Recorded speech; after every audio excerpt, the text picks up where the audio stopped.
Maintenant, bien aimé, pour ce jour, nous parlerons des différences entre l'appel et la mission et le devoir.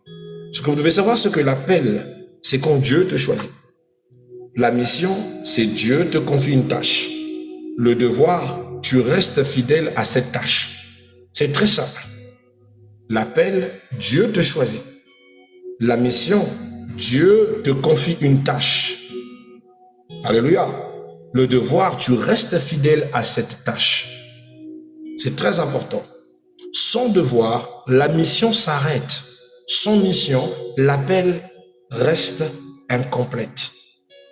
Cinquième des choses que vous devez savoir, ce sont les obstacles à l'appel et à la mission.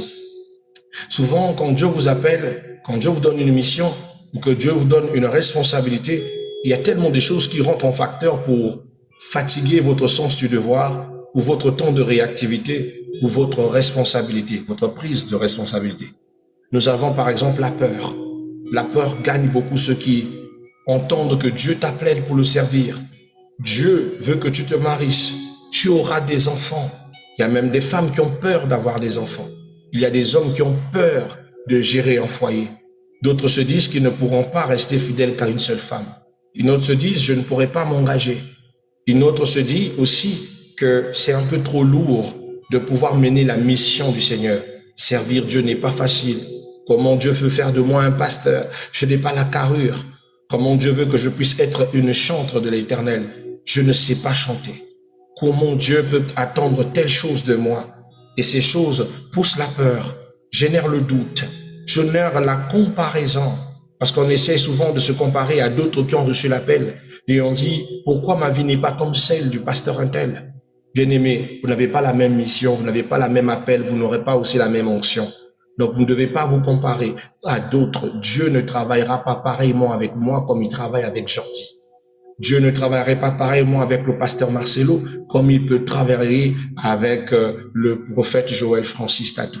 Chaque personne a une onction différente liée à son appel. Donc il ne faut pas les comparer.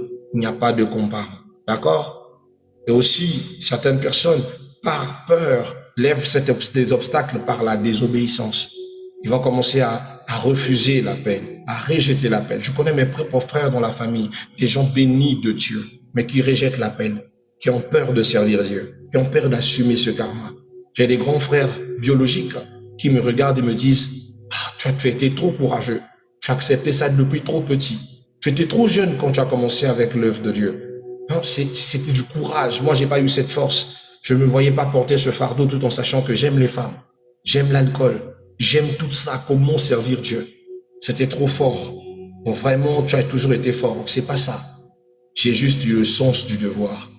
J'ai mis mon devoir, mon désir de servir Dieu au-delà de mes obligations et de mes désirs charnels. C'est ça qui est différent. Il y a un autre ennemi que vous aurez, l'impatience, et une autre, la distraction. Ce sont des ennemis qui mettent obstacle à l'appel et à la mission. Beaucoup sont appelés, mais peu entrent pleinement dans leur mission parce qu'ils abandonnent le devoir. Lorsque vous abandonnez le devoir, bien-aimé, vous ne pourrez pas assumer votre mission et votre appel. Je dis, lorsque vous abandonnez le devoir, vous ne pourrez pas assumer, je dis, pleinement la mission et l'appel. Oh, j'aime ce commentaire du frère Jordi. J'ai connu 2 échecs à cause du rejet de l'appel et je le regrette. C'est des choses qui arrivent. Je l'expliquais ce matin quand je parlais du devoir. Le sens du devoir peut emmener l'esprit de mort. J'explique. Le manque du sens du devoir peut emmener l'esprit de mort. Hier matin, je parlais de Jérémie. Je parlais de comment on l'appelle, de ce grand serviteur de Dieu qui a refusé d'assumer sa mission pour aller à Ninive. Il voulait aller à Tarsis pour fuir la mission de Ninive. Jonas. La conséquence, c'est que Dieu est resté fidèle à Ninive, mais Jonas est mort. Je dis à quelqu'un ceci. L'obéissance vaut mieux que le sacrifice. quand vous abandonnez le sens du devoir pour commencer à faire les choix de votre chair, souvent cela entraîne un esprit de mort. Et certaines personnes meurent, pas à cause d'eux, mais à cause de vous, parce que vous négligez votre appel, parce que vous avez pris les choses à la légère. La fiancée de Jérémie est innocente. Elle ne sait pas l'alliance que Jérémie a avec Dieu. Mais la tête dure de Jérémie va entraîner la mort de cette fille. Quelqu'un m'entend? Souvent parce que tu penses que tu dois faire passer tes envies au-delà de ton devoir. Tu sais bien que tu ne peux pas. Tu es déjà engagé avec Dieu. Tu es engagé dans un foyer. Mais toi, tu penses que le mieux, c'est de pouvoir conserver ce qui détruit ton foyer là. Dieu va emmener, un esprit de mort va s'inviter à cause de toi. Et parce que tu bafoues tes devoirs, la mort va frapper l'un d'entre eux. Et cette personne, son sang sera sur ta tête. Parce que c'est à cause de toi, parce que tu négliges tes devoirs que tu as emmené ça. Et la mort peut être physique, comme la mort peut être spirituelle. Comme aussi la mort peut être financière. J'ai vu des vies dévastées parce qu'on n'a pas respecté le devoir. Quelqu'un qui était richement béni, qui a chuté parce que le sens du devoir, tu ne l'as pas honoré. Je suis moi-même un témoignage, je vous ai déjà parlé de comment est-ce que j'ai quitté d'une vie aisante, voiture, luxe, vivant dans un duplex, être à l'aise, tranquille, pour retourner dans un petit studio dans la maison familiale et vendre toutes mes voitures pour aujourd'hui, jusqu'à aujourd'hui, être moqué. Vous savez, quand vous aviez déjà été en haut et que vous redevenez comme une simple citoyen, les gens se moquent de vous tous les jours. Il y a des gens qui ne peuvent pas me croiser sans pourtant me rappeler que « mais toi tu étais ceci ». Ça fait mal. Tout ça c'est pourquoi? Tout simplement parce que j'ai voulu faire passer mes besoins et que je me suis pas concentré sur les devoirs. Bien-aimés, ne méprisez pas le sens du devoir. Vos responsabilités, ne jouez pas avec ça. Ne blaguez pas avec ce que Dieu vous a donné comme responsabilité. Vos enfants, votre mariage, votre appel, votre mission, ce que Dieu vous a donné comme faites-le. Ne procrastinez pas. Ne les abandonnez pas pour la chair, pour les envies, pour les désirs. Des fois, je reçois des invitations de fêtes. Au lieu que ça tombe dans un jour où je pourrais partir, tu vois, l'invitation de fête arrive un dimanche. Alors je dois choisir entre aller à la fête ou aller prier, ou aller faire le culte. Je vais au culte. Tu ne me verras pas à ton anniversaire. C'est comme ça que beaucoup de personnes sont fatiguées de m'envoyer des faire-part. Tu fais un faire-part, ton anniversaire c'est un dimanche. Tu ne m'auras pas. Ton anniversaire c'est un vendredi. Tu ne m'auras pas. Ton anniversaire c'est un mercredi. Tu ne m'auras pas. Parce que le sens du devoir veut que je sois au culte. Je suis un prêtre. Ma place est au culte. D'accord? Le sens du devoir peut emmener un esprit de mort lorsque vous ne l'honorez pas. Quand vous souillez le lit matrimonial, vous êtes en train de déshonorer le devoir conjugal. Ne blaguez pas avec certaines choses. Prenez pas les choses à la légère.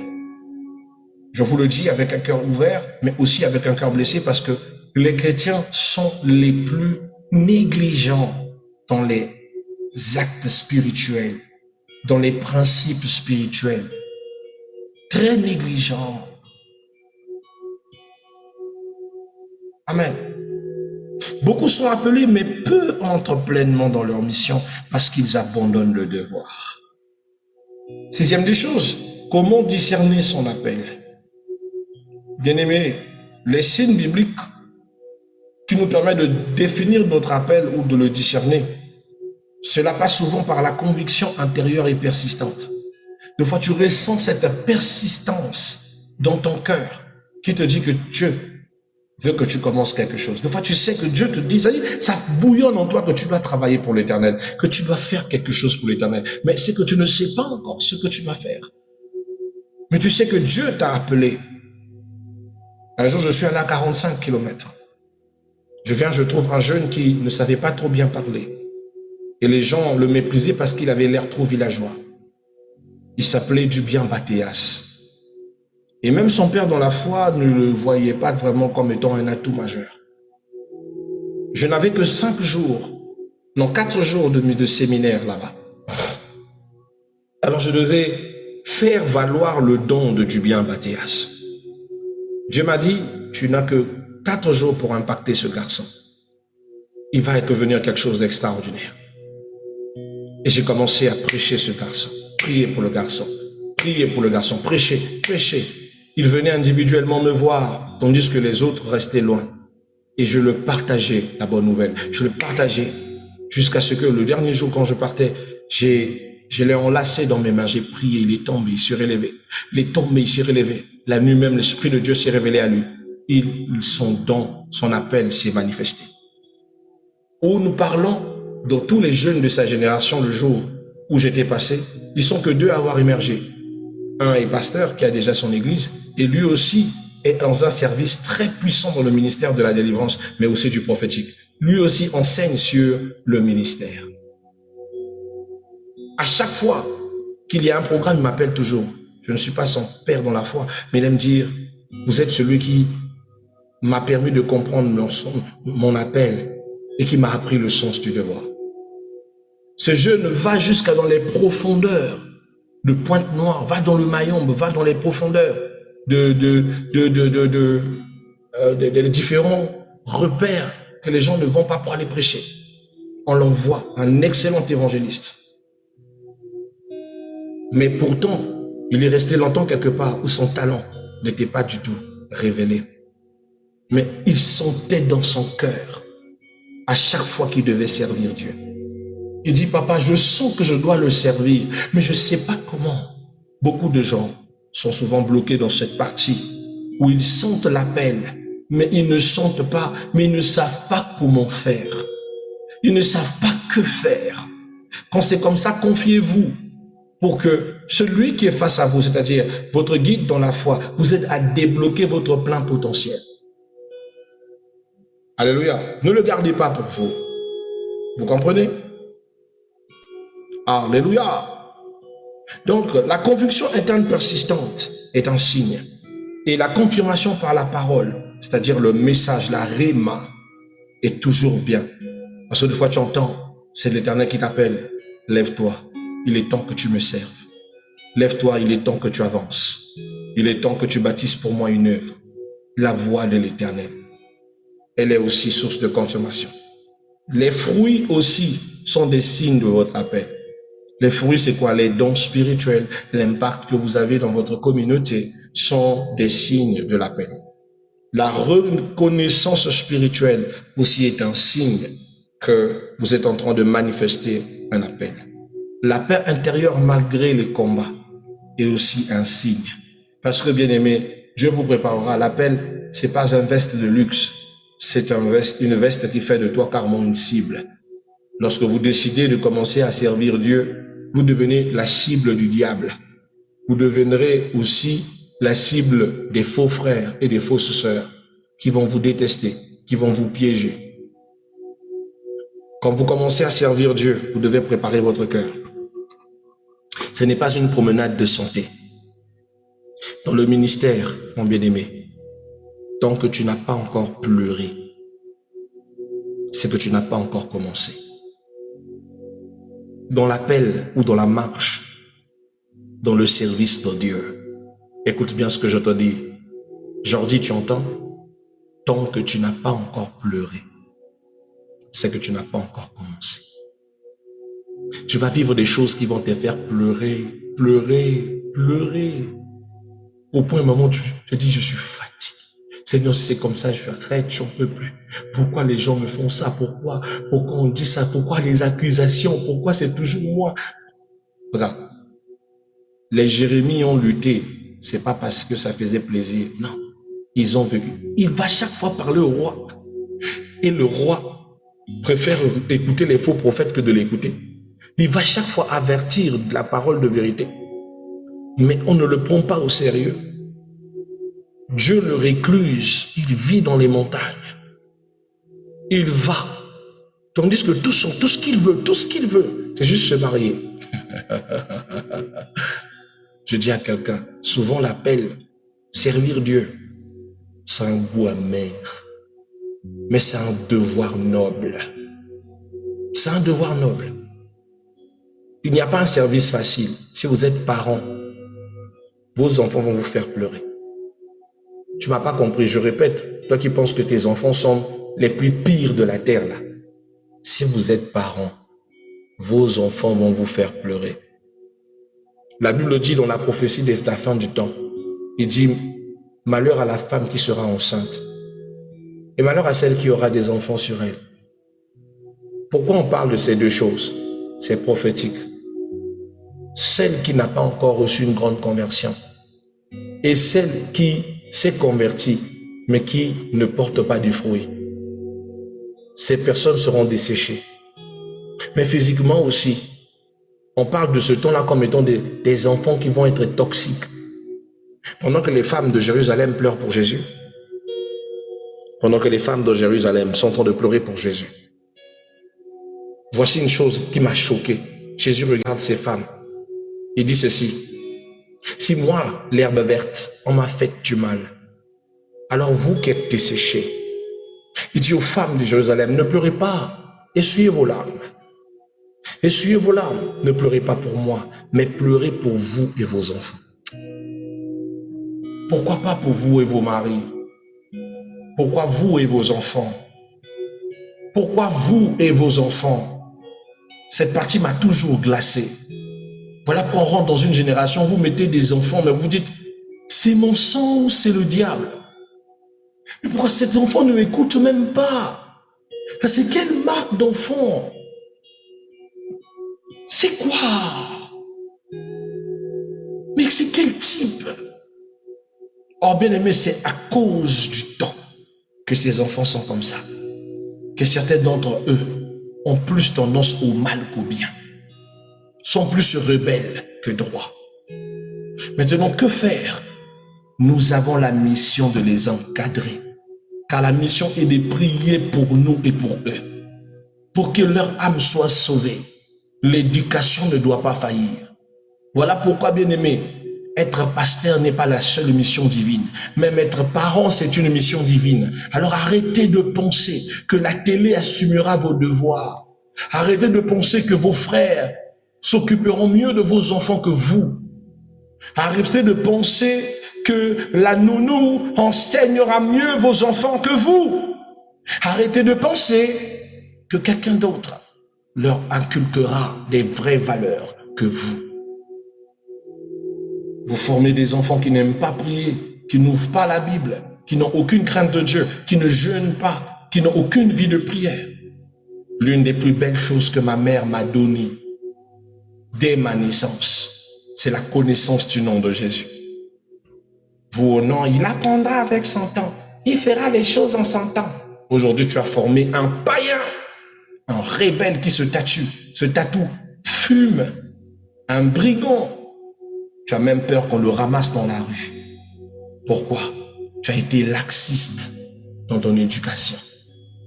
Tu le laissais la télévision l'enseigner. Encore tout petit, il n'a même pas 3 ans, c'est un iPad que tu lui donnes. Oh, la tablette tactile va l'apprendre à devenir intelligent. Au lieu d'enseigner tes enfants, de les éduquer toi-même. Tu pensais que les frères, tes sœurs prendront bien soin de tes enfants. Moi, j'ai connu des enfants envoûtés par la cousine de leur mère, qui leur faisait boire à chacun une cuillerette d'urine à chaque fois qu'ils venaient déposer les enfants chez eux. Mais elle-même, ses enfants, il a laissé normal. Mais les enfants de sa sœur, de sa cousine, qui venaient déposer les enfants juste pour aller passer un moment en boîte, après il vient prendre ses enfants. Donc, tu vas en boîte, tu laisses tes enfants à ta cousine qui fait boire à tes enfants une cuillerette d'urine. les a envoûtés, des enfants terriblement bandits, sorciers. À cause de quoi? De toi, de ta négligence. Sois responsable. La mission divine, bien aimée, c'est aussi le ministère. En chacun des gens, il y a de la sorcellerie, hein, Géraldine. Nous, on pense toujours que des sorciers, il y a que des sorciers quelque part. La méchanceté, c'est aussi la sorcellerie. Hein. Comment ça, mieux de refuser? Mieux de se rendre responsable, Géraldine. Mieux de se rendre responsable. Mieux, je dis, de se rendre responsable. Mon père n'a jamais aimé que moi et ma sœur, nous partions en vacances.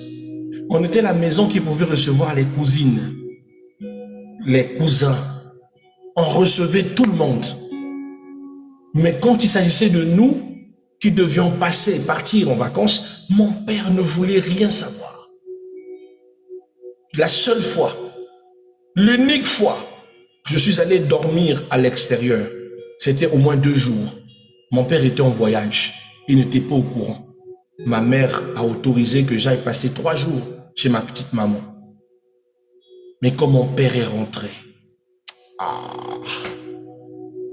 ça a chauffé. Il s'est tellement fâché. Et il avait raison. J'ai été maltraité.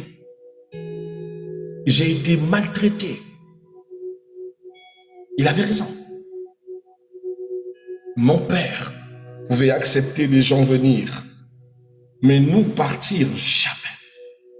C'est ce qui fait que nous avions tous l'éducation de notre père. Et nous n'avions pas une éducation extérieure à notre maison. On met mes cousins, on met mes cousines. Certains ont les éducations groupées parce qu'ils ont grandi entre eux.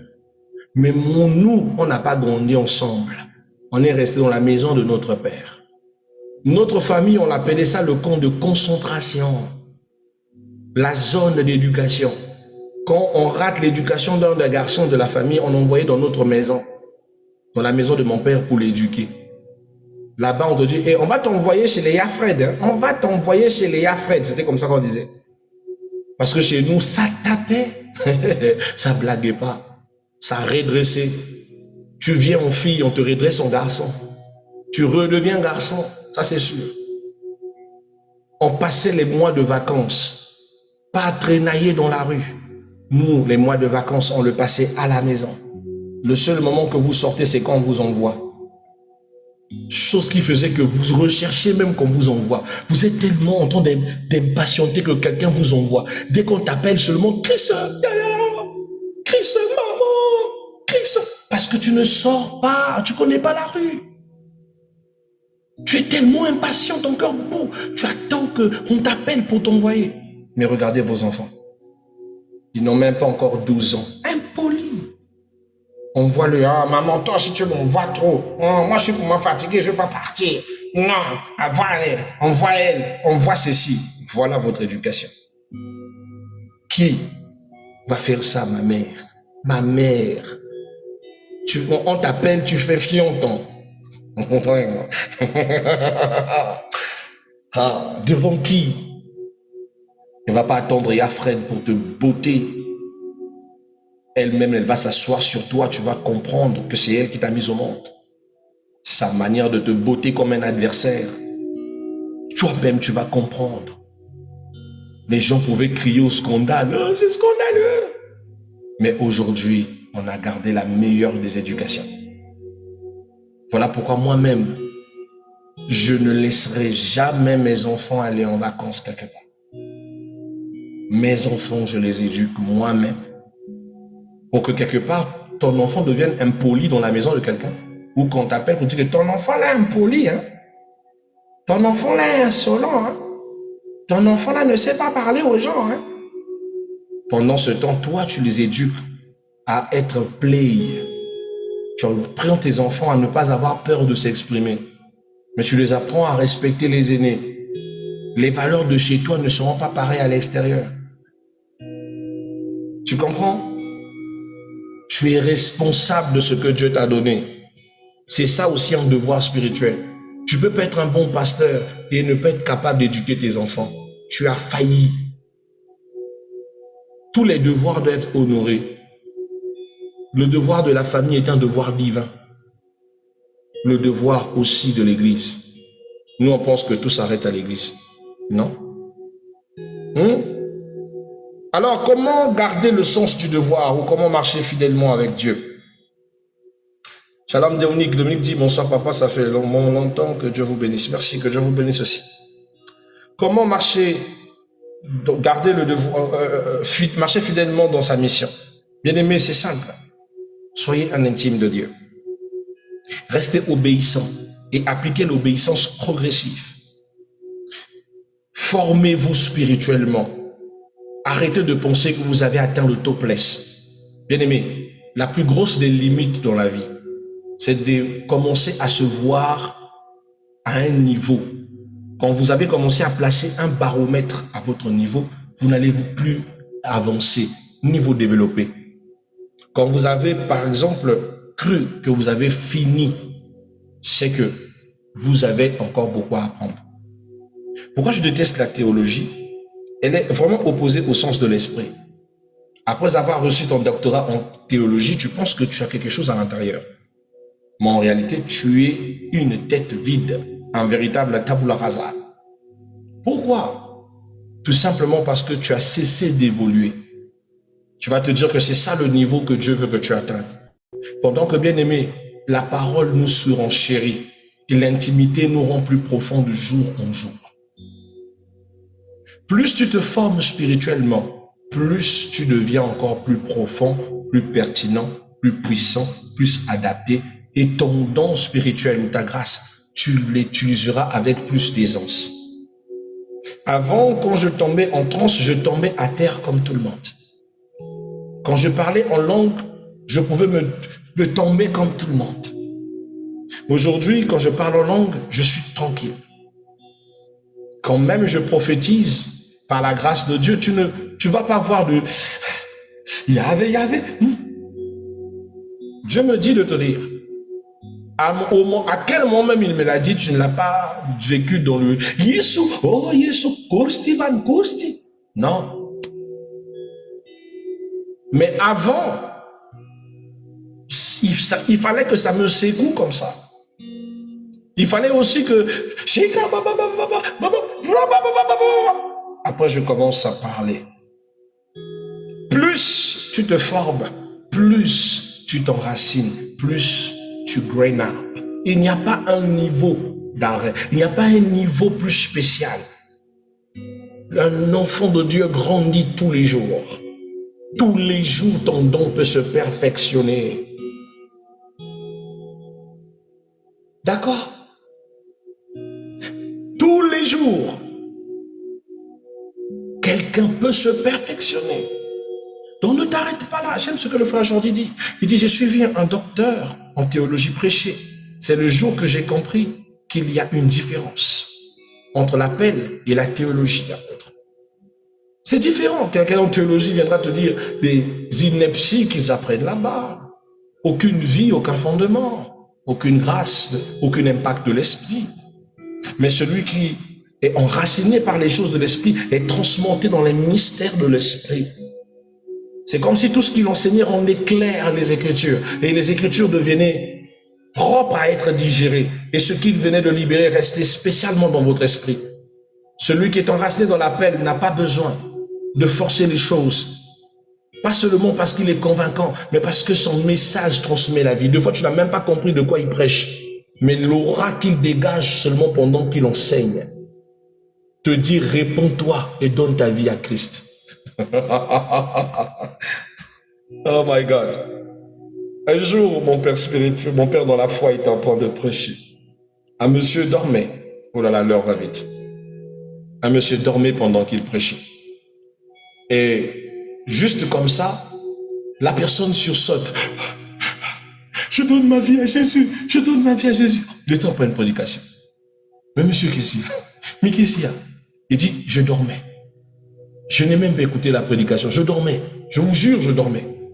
Mais ce que j'ai ressenti pendant que je dormais, j'ai vu qu'il était temps pour moi d'arrêter les bêtises, de donner ma vie au Seigneur. J'ai senti la prédication m'enlacer. J'ai senti une forte pression me dire, il faut que je donne ma vie à Jésus. Ah! Je trouvais ça extraordinaire. Lorsque dans le parcours, j'ai vécu ce genre de signes miraculeux. Je prêchais souvent dans la rue à 5 heures du matin. Et chacun personne te dit, oh non, il faut venir un peu plus tard parce que les gens ne reçoivent pas, c'est faux. 4 jours plus tard, quand je repassais, il y avait des gens qui me disent, papa, vous savez, pendant que vous passez chaque matin, votre voix parvient à moi pendant que je dors. Aujourd'hui, j'ai décidé d'arrêter ceci, de changer. 2 fois, je vois les témoignages de prière et partage. Papa, de plusieurs prières et partage. Ma vie a changé. J'ai repris ma vie de prière. J'ai arrêté avec le mal. Papa, ces temps-ci, j'ai décidé, pas de rapport sexuel avant le mariage. J'ai changé. Des choses que la personne ne faisait pas lui-même avant. Mais parce qu'il est rentré dans un environnement sain, il est influencé à rester sain. Donc il y a des choses qu'on ne contrefait pas. On ne peut pas contrefaire l'appel. On ne peut pas contrefaire la mission. La théologie ne te donnera pas la mission ni l'appel. Ah non et non. Donc formez-vous spirituellement, c'est important. L'acceptation du processus. Vous devez apprendre à accepter que Dieu vous a appelé. Vous devez apprendre à accepter que vous avez un appel.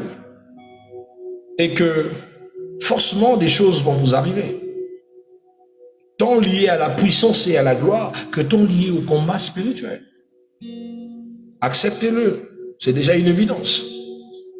5e, bien aimé, because of times, c'est la persévérance dans les saisons difficiles. La mission se révèle souvent en marchant. En marchant pas avant.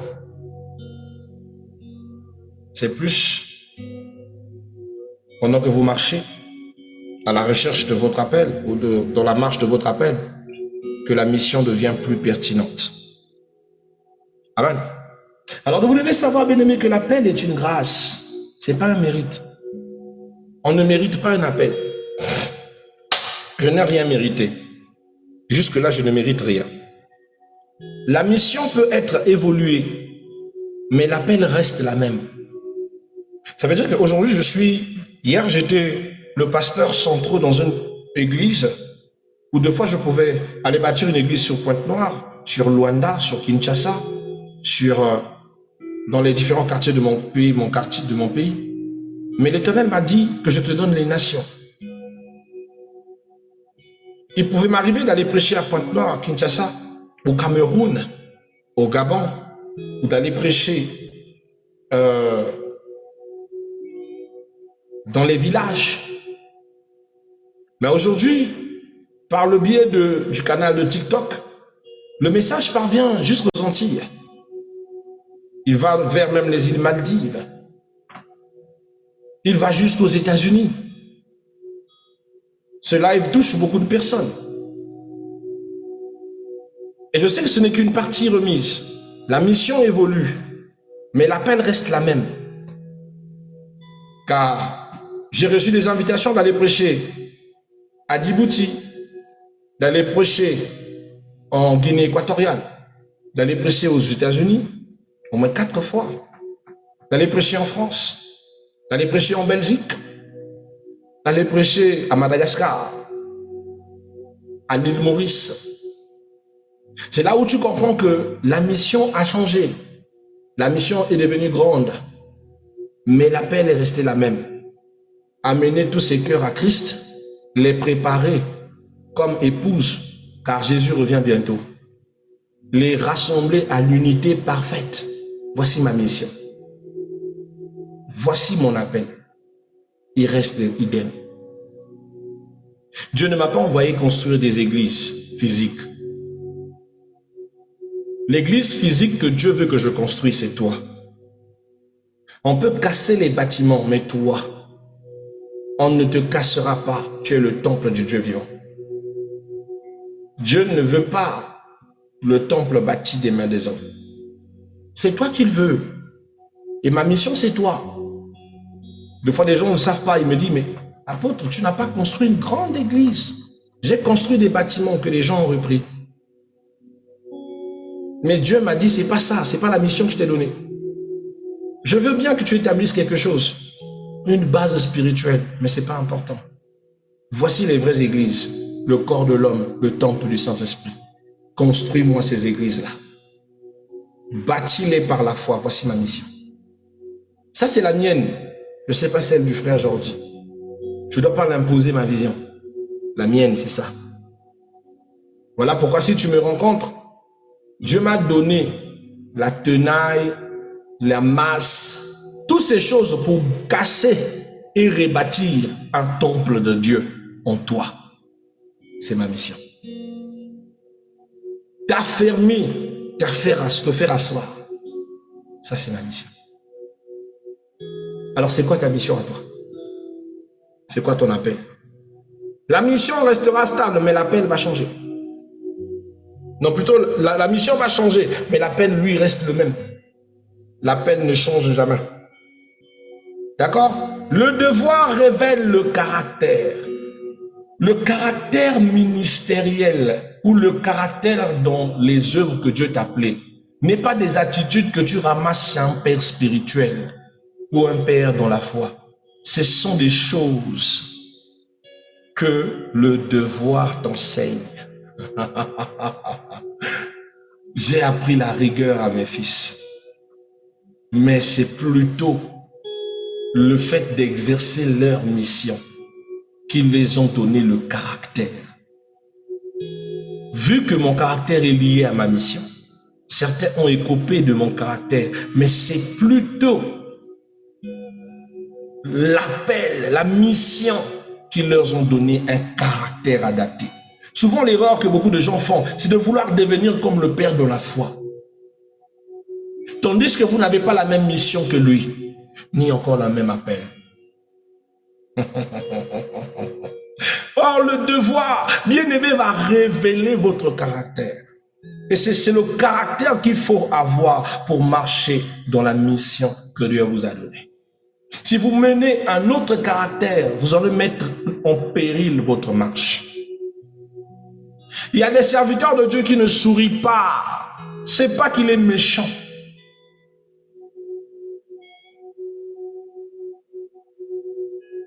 C'est lié à sa vocation et à sa mission. L'un des caractères qu'on lui a donné, c'est qu'il ne sourit pas. Oh my God. Alors, il va commencer à forcer ses fils dans la foi à aussi être des gens qui ne sourient pas, qui sont aigris. Tandis que l'un d'entre eux, ou quelques-uns, ou même le tout, ont la vocation de sourire.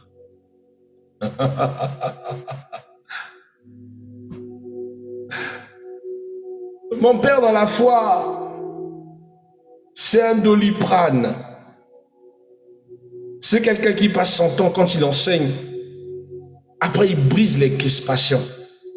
Vous ne pouvez pas sortir dans sa prédication sans vous tordre de rire.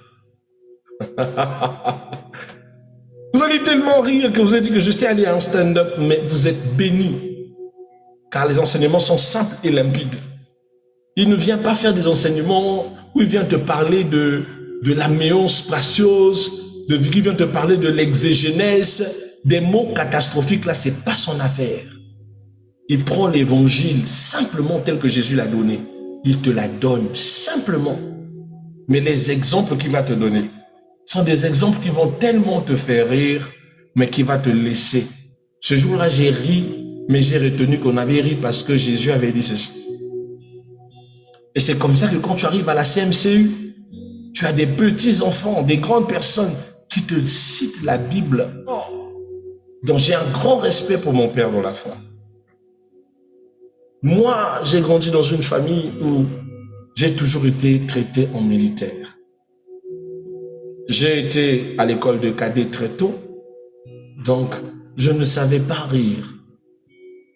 Je ne savais même pas comment ouvrir les dents à quelqu'un. J'étais toujours front fermé. Moi et ma sœur, front fermé. Vous voyez quelqu'un qui a grandi là où on l'a tellement tapé, quoi. Je ne savais pas rire. C'est le ministère qui m'a appris à rire. Le Saint-Esprit m'a appris à sourire. Au point où j'ai mes neveux, pour la première fois que l'un de mes neveux arrive à l'église, il me trouve en train de sourire. Je dis, oh, rien, rien. Moi, mes neveux m'appelaient par Satan. Je dis, l'oncle, non, c'est Satan. Lui, c'est Satan. Ah, Satan va venir te frapper. Je ne savais pas rire. Je ne savais même pas sourire. De fois, vous pensez que c'est naturel. C'est devenu naturel par le Saint-Esprit. Je ne savais pas. Vous pouvez rester du matin au soir, le visage est juste, on dirait je ne sais pas quoi. Là. Par-dessus tout, tu as ajouté les formations militaires. C'est devenu encore pire. Mais aujourd'hui, je souris. Et dans mon modèle de transmettre, je souris. Un jour, un père dans la foi m'a dit, tu souris trop. Un pasteur ne rit pas avec les fidèles.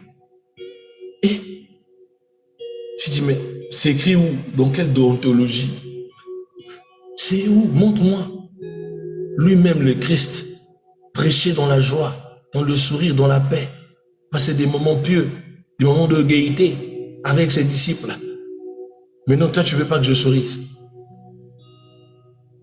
Un père m'a dit, écoute, ne souris pas avec tes fils dans la foi. Ils ne vont pas te respecter. Un père doit avoir un visage dur face à ses fils de la foi. C'est pas normal. Voilà comment ils vont enraciner des erreurs dans leur vie. Pardonnez-moi, la prédication là va trop loin. On va s'arrêter là.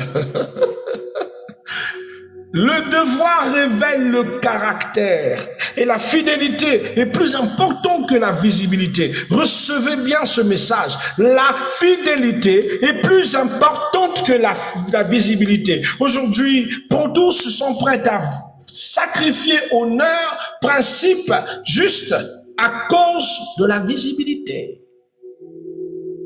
Aujourd'hui, beaucoup se souillent pour la visibilité. Même pas 3 mois, nous étions dans l'église. On voyait la vidéo de l'église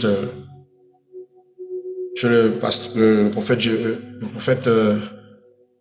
Joël, où l'un de ses fils a fait une solution chimique dans le seau qui a brûlé les prières des gens. Les gens pensaient que c'était un miracle alors qu'il y avait du sulfure et du phosphate à l'intérieur. Pourquoi? Tout ce qu'ils voulaient, c'était la visibilité. Il y a des gens qui font des choses pour être remarqués. Les gens font des choses pour être remarqués. Moi, j'ai des gens qui m'harcèlent, ils me disent, apôtre, au début, tes lives allaient jusqu'à 200 personnes, 300. Aujourd'hui, tu fais des lives pour 2 fois 16, 12 personnes. Est-ce que tu trouves ça bien? Tu vois pas que tu dois avoir plus de visibilité? Ta visibilité est trop réduite. Mais pendant que dans ma messagerie, c'est l'enfer. J'ai envie de vous donner ma messagerie. Il y a des gens qui viennent, ils regardent le live, il va te laisser un message. Apôtre, vous pouvez me suivre dans la prière. Apôtre, j'ai des soucis. Il te laisse, mais il n'a pas suivi tout le live. Après, de temps en temps, il vient, il suit. Après, il vient 2 fois, je regarde les statistiques, je crie. Mais à quel moment mes statistiques ont été élevées comme ça? À quel moment j'ai atteint le million de vues? À quel moment j'ai atteint ceci? Tu es dépassé. C'est les choses de Dieu. Ne recherchez pas la visibilité en premier. Recherchez la fidélité. Car la fidélité est plus importante que la visibilité. Beaucoup de gens veulent qu'on reconnaisse qu'ils sont des serviteurs de Dieu, des pasteurs, des servantes, des prophétesses, des gens qui ont un charisme, des gens qui sont puissants. C'est pas ce qui est plus important. Recherchez d'abord la fidélité. J'ai vu des serviteurs de Dieu qui se rassemblèrent et entre eux, quand ils m'ont vu, on ne le connaît pas, on ne le connaît pas. J'ai souri, j'ai béni le Seigneur. Et pendant qu'il dit qu'on ne le connaît pas, on ne le connaît pas, un autre pasteur qui est leur pasteur formateur, leur cadre, arrive. Et quand il arrive, il me voit, apôtre, oh, mais apôtre Calin, oh, révérend. Il me donne les accolades, il dit, le père le connaît. Il dit, mais attendez, c'est pas votre génération. Vous, les enfants de 2016, de 2014, là, ça va pas, non? Vous avez un monsieur qui est pasteur depuis 2006, 2007. C'est pas votre génération. Respectez-le, le monsieur là a servi son pays. Aïe, c'est quoi? Des fois, je les regarde comme ça, je souris. J'ai pas à me présenter. ne cherche pas la visibilité. Tant que je suis fidèle à mon Jésus, le reste ne me regarde pas. Je ne me bats pas, je ne fais pas du proving. Je n'ai rien à leur prouver. Tu n'as rien à leur prouver. Tout ce que tu as besoin, c'est que ce jour-là, l'Éternel, lorsqu'il t'appellera devant son trône, il te dit, bon et vaillant serviteur, tu m'as vraiment servi. Oh, ce jour-là, c'est tout ce que je veux. Je refuse la reconnaissance des hommes. Tout ce que je veux, c'est mon maître qui reconnaisse ce que je suis. Tant que mon Dieu reconnaisse mes œuvres, le reste ne me regarde pas. Tant que mon Dieu me dit, tu m'as bien servi, oh my God, c'est le panache. C'est un peu comme le je t'aime de mon épouse. Ouh là là, ça me fait des choses. Le reste ne m'intéresse pas. Le reste ne m'intéresse pas. Ne va pas te faire du mal pour la reconnaissance des hommes. Le pire encore, lorsque nous passons à la TV et que leurs fidèles me voient, ils disent, oh mais papa, moi je connais ce serviteur de Dieu. Oh, tu l'as vu où? Oh mais il est souvent sur TikTok, non? Il a un programme là, c'est maman, c'est quoi? C'est prière, prière et partage. Au point où j'ai du mal à circuler à Brazzaville quand je marche à pied, quand je passe. Tu as des gens qui te regardent, c'est pas lui, c'est pas lui, c'est pas lui, c'est pas lui. C'est pas moi. Un jour, à Saint-Esprit de Mungali, en passant, quelqu'un s'est levé carrément et il me dit, papa, c'est un influenceur. Je dis, moi, influenceur, quel manque de respect. Et le Saint-Esprit me dit, mais tu sais pas que tous ceux qui sont dans les réseaux et qui transmettent des informations ou qui apportent un changement dans les vies des gens sont appelés influenceurs? Et toi, tu veux pas qu'on t'appelle ainsi? Mais tu portes une influence qui s'appelle Jésus-Christ. Accepte-le. Et la personne est venue prendre une photo avec moi. Je me suis senti même indigné. Ne recherchez pas la visibilité. Soyez juste fidèles à Dieu. Dieu vous rendra visible. D'accord? Laissez Dieu faire le reste. Dieu appelle rarement les qualifiés, mais il qualifie les appelés. Si Dieu t'a appelé, c'est pas en vain. Donc arrête de penser que ton appel est inutile. Dieu qualifie rarement les qualifiés, mais il qualifie les appelés. Garde ça dans ton esprit. Tu es un appelé, il va te qualifier. Parce que quand tu t'appelles, il sait que tu ne sais rien. Maintenant, ceux qui savent là, la plupart, souvent, Dieu ne les touche même pas. Mais celui qui est appelé, Dieu doit le qualifier à cause de sa mission. Si tu as l'appel, tu seras qualifié. Les épreuves vont te qualifier. Les circonstances vont te qualifier. La voie du ministère va te qualifier. On s'arrête là. Que Dieu vous bénisse. Merci. Merci pour votre patience. Que Dieu vous bénisse. Vous êtes merveilleux. Alléluia, alléluia, gloire au Seigneur. C'était petite prédication comme ça qui nous a ramené dans. Alors en définitive, nous allons dire que l'appel est le commencement de la mission. C'est le chemin. Le devoir est la preuve. Un croyant mature ne cherche pas seulement à être appelé, mais à être fidèle. La question qui se pose, suis-je seulement conscient de mon appel ou suis-je engagé dans mon devoir? Vous devez répondre à cette question personnellement. Mais le devoir doit dépasser. Apôtre, pourquoi tous les jours vous êtes là? C'est le sens du devoir. C'est un peu comme le professeur de mathématiques qui nous énervait à l'école. La pluie n'a jamais été un obstacle pour ce professeur.